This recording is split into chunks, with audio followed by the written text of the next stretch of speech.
Pak Muhadjir, hari ini yang jadi perbincangan terutama oleh netizen di media sosial adalah mudik memang dilarang tapi wisata dibuka. Katanya itu ada inkonsistensi di sana. Dua tempat yang paling tampak hari ini adalah salah satunya Ancol di Jakarta dan juga di Pantai Pangandaran. Itu gambarnya viral sekali, orangnya banyak sekali. Kalau kemudian ada kebijakan yang tumpang tindih seperti ini, apakah yakin pemerintah bahwa COVID itu nanti bisa terkendali, Pak Muhadjir?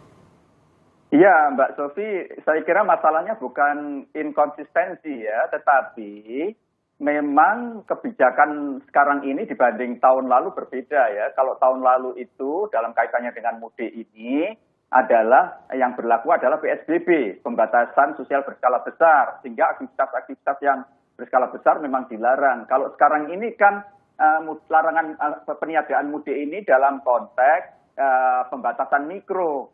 Sehingga yang berskala besar memang masih dimungkinkan kecuali mudik. Sehingga memang aktivitas pariwisata segala itu masih dibolehkan. Gitu. Hanya memang tidak kemudian otomatis karena dibolehkan bisa semena-mena, seenaknya, tanpa mematuhi protokol, tanpa memperhitungkan kapasitas dan seterusnya. Karena itu ini sangat tergantung pada pemerintah daerah masing-masing dan juga Satgas Covid daerah. Karena itu saya sangat mendukung apa yang dilakukan oleh Kepala Satgas Covid dan Kepala BNPB, Pak Doni, yang sudah memberi ultimatum kepada daerah-daerah yang telah tidak mematuhi protokol kesehatan di dalam membuka fasilitas pariwisata. Termasuk Ancol kan sekarang ini sudah ditutup sementara, tidak boleh lagi ada pengunjung. Ya. Berita dan terakhir yang saya dapat katanya sempat dibuka lagi karena bersih tegang dengan pengunjung yang hadir, Pak. Saya tidak tahu persis, tapi paling tidak apa yang dilakukan oleh Satgas, kemudian juga pemerintah daerah, dan juga melibatkan pengelola dari fasilitas pariwisata, itu sudah diupayakan. Dan mudah-mudahan setelah ini nanti semua bisa berjalan tertib seperti semula. Pak Muhadjir, begini, ini kan COVID menjadi tantangan di dunia ya, apalagi sekarang gelombang kedua itu sudah tampak di berbagai negara-negara di dunia. Tadi saya berbincang dengan Wakil Duta Besar Republik Indonesia di Singapura, Pak Didi.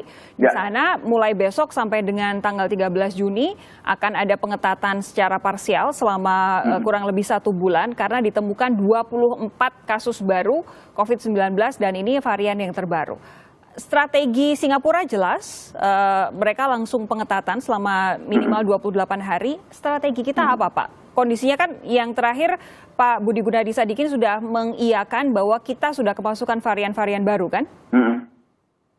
Saya kira kita belum berubah ya, sesuai arahan Bapak Presiden, yaitu kita pembatasan mikro.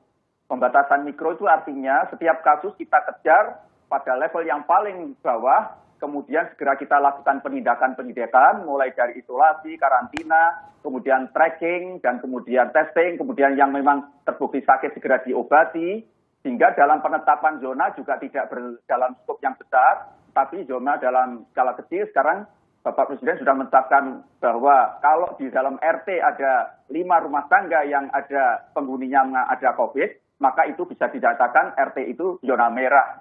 Begitu juga di level desa. Tetapi pada dasarnya strategi itu menurut saya masih efektif untuk kita lakukan. Tinggal bagaimana mengintensifkan kerja dari para tracer dan juga penanganan agar tetap disiplin P3M itu dilakukan di semua level, termasuk di tempat-tempat wisata, tempat-tempat kuliner, tempat perbelanjaan gitu.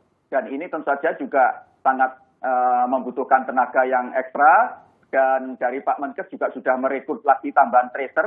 Sekarang kalau tidak salah sudah hampir 100.000 tracer dari yang semula hanya 5.000. Dan ini mudah-mudahan akan bisa lebih mengefektifkan kita di dalam mencegah kemungkinan terjadinya penyebaran varian baru yang sudah berada di Singapura, Malaysia, Filipina juga sudah. Ya.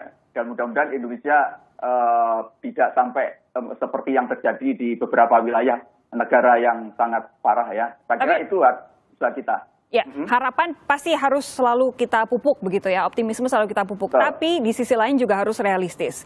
Di negara-negara lain, kecuali yang memang tingkat vaksinasinya sudah sangat tinggi, pasti menghadapi gelombang kedua.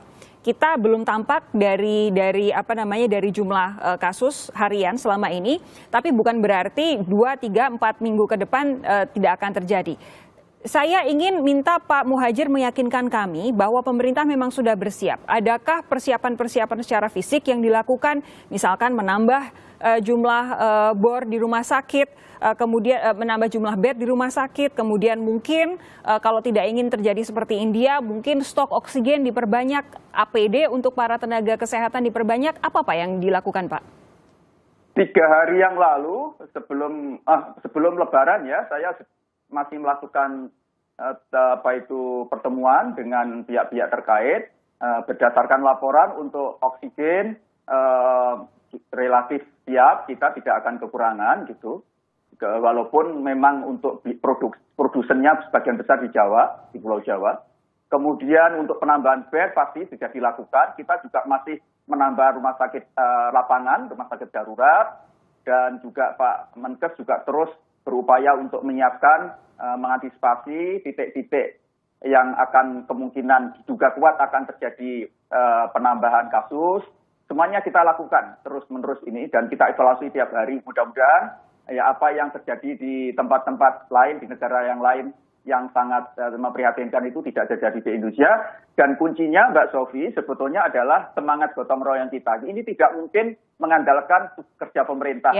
Jadi pekerja masyarakat semua harus saling bahu-membahu. Dan itu sudah terbukti di dalam penanganan pembatasan mikro ini banyak sekali karantina di rumah, di RT itu dilakukan secara sukarela dengan gotong royong oleh warga sendiri. Dan saya sudah berkunjung ke beberapa lokasi dan itu berjalan dengan efektif. Dan ini mudah-mudahan adalah salah satu, jadi gotong royong inilah menurut saya piranti utama kita yang kekuatan yang dahsyat yang tidak dimiliki oleh negara-negara yang lain untuk ikut dalam upaya kita untuk menangani COVID-19. Pak Muhadjir, kalau gotong royongnya kita tentu pasti akan saling bersama-sama dengan pemerintah untuk bekerja sama, mengajak masyarakat sebanyak-banyaknya juga. Tapi begini, kalau datanya ini yang disampaikan oleh Pak Budi Gunadisadikin sendiri beberapa saat yang lalu sebelum Lebaran, ini ada penambahan ranjang rumah sakit sampai dengan 390.000 dan ICU 22.000. Ini memang sudah ditambah. Tapi apakah angka ranjang 390.000 dan ICU 22.000 itu cukup untuk penduduk kita yang totalnya 270 juta, Pak Muhadjir? Itu semua kan akan bergerak, Mbak. Tergantung kasusnya nanti gitu. Dan itu sudah persiapan maksimum sesuai dengan prediksi kita, kemungkinan kenaikan kasus. Kalau kenaikannya biasa-biasa saja, tidak ada kenaikan istimewa setelah pasca Lebaran ini. Jadi mudah-mudahan marilah kita berusaha keras untuk terus saling bekerja sama untuk menekan betul, jangan sampai setelah pasca Lebaran ini akan terjadi ledakan yang tidak terkendali. Oke, Pak Muhadjir Effendi, terima kasih sudah bergabung bersama kami malam hari ini di Kompas TV. Sehat terus ya Pak, jumpa lagi lain waktu Pak. Alhamdulillah, yes.